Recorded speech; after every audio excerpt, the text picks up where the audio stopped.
మీరు కూడా నాలాగే డ్రెస్సింగ్ టేబుల్ దగ్గర కూడా న్యూస్ పేపర్లు యూజ్ చేస్తున్నారా? టీవీ కబోర్డ్స్ దగ్గర కూడా న్యూస్ పేపర్సే వాడుతున్నారా? ఇలా కిచెన్ కబోర్డ్స్ లో కూడా న్యూస్ పేపర్లే పెడుతున్నారా?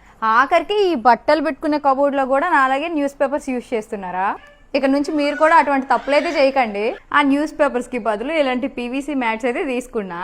ఇది వచ్చేసరికి 5 మీటర్స్ రోల్ అనమాట. 150 రూపీస్కే వచ్చేస్తుంది. సో ఇగోండి, నా కిచెన్ కబోర్డ్స్ దగ్గర అయితే ఇది యూజ్ చేశాను. దీనివల్ల నాకు మెయిన్ యూజ్ ఏమనిపించిందంటే, వాటర్ పడిపోయినప్పుడు పేపర్లా తడిచిపోదు అనమాట. ఇది డైరెక్ట్గా క్లీన్ చేసుకొని వాష్ కూడా చేసుకోవచ్చు. పేపర్కి చెద పట్టినట్టు దీనికైతే చెద పట్టదండి. పేపర్లు యూజ్ చేసాం అనుకోండి, కొన్ని డేస్కి గలీజ్గా కనిపిస్తాయి అనమాట. బట్ ఇది యూజ్ చేసామండి, లుకింగ్ వైజ్ కూడా చాలా బాగుంటాయి. ఈ ప్రోడక్ట్ డీటెయిల్స్ మీకు కూడా కావాలి అనుకుంటే లింక్ అని కామెంట్ చేయండి, వెంటనే మీకు డీటెయిల్స్ పంపించేస్తా. ఇందులో మనకి 5 మీటర్స్ రోల్, 10 మీటర్స్ రోల్ కూడా ఉంటుంది. ఈ 10 మీటర్స్ రోల్ తీసుకుంటారు అనుకోండి, మీ ఇంటి మొత్తం కబోర్డ్స్ అన్నిటికీ సరిపోతాయి. మరిన్ని ఇంట్రెస్టింగ్ వీడియోస్ కోసం మా దర్శతి పేజ్ని అయితే ఫాలో అవ్వండి.